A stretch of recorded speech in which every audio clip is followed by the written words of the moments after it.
जय हिंद मेरे प्यारे साथियों। दोस्तों मैं विनय यादव आप लोगों का स्वागत करता हूं आपके अपने YouTube चैनल विनय यूपीपी ऑफिशियल पे। दोस्तों जैसा कि आप सभी लोग जान रहे हैं एसएससी जीडी की आंसर की आ चुकी है और मैं उम्मीद करता हूं कि आप सभी लोगों ने अपनी आंसर की मैच भी कर ली होगी और अपने अपने रॉ मार्क्स भी आप लोगों को पता चल चुके होंगे। तो दोस्तों रो मार्क्स पता करने के बाद सभी लोगों के मन में, जैसा कि मैं सोचता हूँ, 2-3 प्रश्न एक साथ कौन गए होंगे, एक साथ आए होंगे। वो प्रश्न ये है कि क्या इन रो मार्क्स के आधार पर मुझे सिलेक्शन मिल जाएगा। दूसरा ये कि हमको नॉर्मलाइजेशन में कितने मार्क्स मिलेंगे, क्योंकि जाहिर सी बात है भाई, आपका जो एग्जाम है वो 53 शिफ्ट यानी 53 शिफ्ट में एग्जाम हुआ है। देन बहुत ज़्यादा क्वेश्चंस का लेवल जो है वो वेरी किया है, पेपर का लेवल वेरी किया है, तो यहाँ पे नॉर्मलाइजेशन में अच्छे खासे नंबर मिलने वाले हैं। और तीसरा जो आपका सबसे बड़ा प्रश्न है कि हमारी कट ऑफ कितनी जा सकती है। तो दोस्तों इन तीनों प्रश्नों पे आज हम डिटेल में बात करने वाले हैं, लेकिन उसके पहले एक मोस्ट इंपॉर्टेंट इन्फॉर्मेशन आप लोगों के लिए। आप लोग लगातार मुझे मैसेज करके बोलते रहते हैं कि भैया जीएस में बहुत ज़्यादा प्रॉब्लम है, तो जीएस के लिए आप कुछ करिए। तो दोस्तों आप लोग हमारे टेलीग्राम चैनल पे तुरंत जाइए, जिसका लिंक आपको नीचे डिस्क्रिप्शन बॉक्स में मिल जाएगा।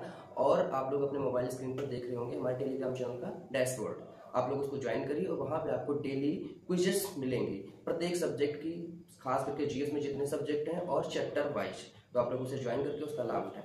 भाई अगर ज्वाइन नहीं करेंगे तो फिर कैसे उसका लाभ उठाएंगे, तो आपको उसके लिए इतना तो करना पड़ेगा। और फिर देखिए मैं इतनी मेहनत करता हूँ तो आपको थोड़ी सी तो करनी चाहिए और मेरा थोड़ा सा सपोर्ट भी करना चाहिए। इसके लिए आप लोग अगर इन्फॉर्मेशन अच्छी लगे तो आप हमारे चैनल को सब्सक्राइब कर सकते हैं, वीडियो को अपने दोस्तों तक शेयर करें और उनको भी सब्सक्राइब करने के लिए बोलें। भैया इसके लिए कोई पैसा भी नहीं पड़ेगा। चलिए खैर अब बात करते हैं अपने मेन पॉइंट की कि हमको नॉर्मलाइजेशन में कितने नंबर मिल सकते हैं और दूसरा कि हमारे रो मार्क्स के आधार पर हमारा सिलेक्शन हो सकता है कि नहीं। तो सबसे पहले एक चीज़ को हम ध्यान में रखेंगे कि देखिए जो 53 शिफ्ट का आपका एग्जाम हुआ है उसमें 27 फरवरी की जो शिफ्ट थी फर्स्ट शिफ्ट, उसका पेपर सबसे हार्ड आया था, मतलब टफेस्ट एग्जाम हुआ था 27 फरवरी की फर्स्ट शिफ्ट का। और जो सबसे आसान शिफ्ट आपकी वह है 30 मार्च की, मतलब जो आपका री एग्जाम हुआ है तो 30 मार्च की फर्स्ट शिफ्ट एक ही शिफ्ट में पेपर हुआ था, वह आपकी सबसे आसान शिफ्ट है।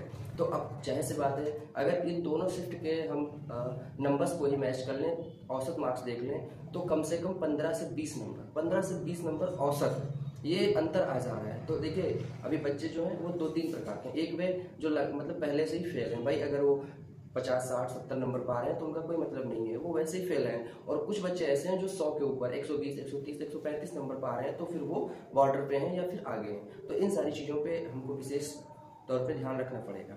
तो अगर हम बात करें 27 तारीख की फर्स्ट शिफ्ट, तो उस शिफ्ट में जो बच्चे हैं, बच्चों के जो नंबर हैं, औसत नंबर लगभग 95 के आसपास हैं। और यहीं अगर हम 30 तारीख की जो हमारी फर्स्ट शिफ्ट हुई री एग्जाम वाली, वहाँ पे बच्चों का औसत नंबर देखें तो वह लगभग 115 के आसपास है, यानी 20 नंबर का गैप हो गया। तो ऐसे ही जो हमारे रो मार्क्स हैं वहाँ पर भी बहुत सारे बच्चे हैं जो ऑब्जेक्शन करेंगे। भाई अभी आप लोगों ने अपनी आंसर की मैच की और आंसर की मैच करने के बाद यहाँ पर बहुत सारे ऐसे क्वेश्चन होंगे जो अभी आप लोगों को सही लग रहे हैं, लेकिन उन पर कुछ बच्चे ऑब्जेक्शन करेंगे। तो ऑब्जेक्शन करने के बाद अगर आयोग को लगता है कि बच्चे ने सही ऑब्जेक्शन किया तो फिर उसके नंबर कट जाएंगे आपके। अगर आपको गलत नंबर मिल गए तो फिर आपके नंबर कट जाएंगे और उस बच्चे को नंबर मिल जाएंगे। तो जैसे यहाँ पर भी रो मार्क्स में कुछ अंतर आएगा। तो आपको जो अभी रो मार्क्स मिले हैं, आप लोग एक बात हमेशा ध्यान रखिए और इसको अच्छे से ध्यान कर लीजिए कि इसके आधार पर आपका सिलेक्शन नहीं होने वाला।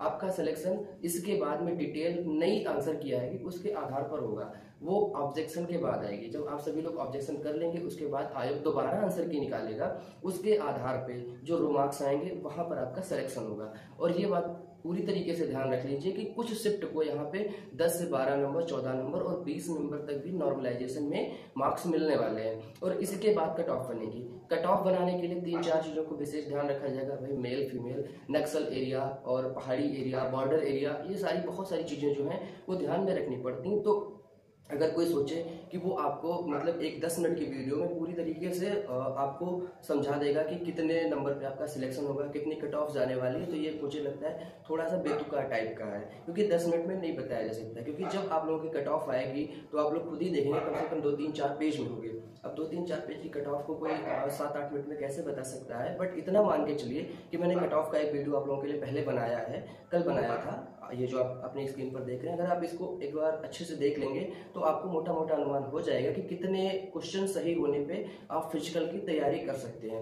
नॉर्मलाइजेशन के लिए आप लोग इतना ध्यान रखिए कि आपको कम से कम 15 से 20 नंबर तक नॉर्मलाइजेशन में मिलेंगे, लेकिन सबको नहीं मिलेंगे। कुछ लोगों के नॉर्मलाइजेशन में नंबर कम भी हो जाएंगे और कुछ लोगों को नॉर्मलाइजेशन में नंबर मिलेंगे। लेकिन अब किसको मिलेंगे, किसके कम होंगे, ये बात की बात है। ये डिपेंड करेगा आयोग पे और आपके पेपर के लेवल पे, आपका पेपर कितना टफ था और कितना आसान था। अगर भैया पेपर आपका आसान है, जैसे कि 30 मार्च की फर्स्ट शिफ्ट वाला, तो वहाँ पे नंबर आपके डाउन भी हो सकते हैं। बट अगर आपका पेपर 27 फरवरी की फर्स्ट शिफ्ट में पड़ा, तो आपको 100% नंबर बढ़ेंगे, आपके नंबर बढ़ेंगे।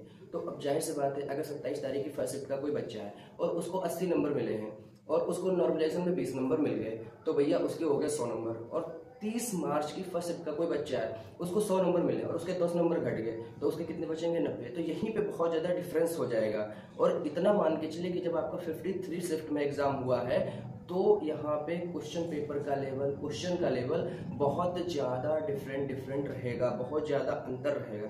और जब अंतर रहेगा तो यहाँ पे अभी कुछ कह पाना कि किसके कितने लो मार्क्स में सिलेक्शन होगा, ये संभव नहीं है। ये अब आयोग ही बताएगा आने वाले टाइम में, अगले 4-6 दिन में, 8-10 दिन में। तब तक आप लोग, मैंने जो अपने पिछले वीडियो में बताया है, अगर उसके आसपास आपके नंबर हैं, आपके क्वेश्चन सही हो रहे हैं, तो भैया फिजिकल की तैयारी शुरू कर दो। ये आप लोगों के लिए एकदम बेस्ट अपॉर्चुनिटी है। और मुझे लगता है कि जो मैंने पिछले वीडियो बनाया है, उससे ज़्यादा कट ऑफ नहीं जाएगी।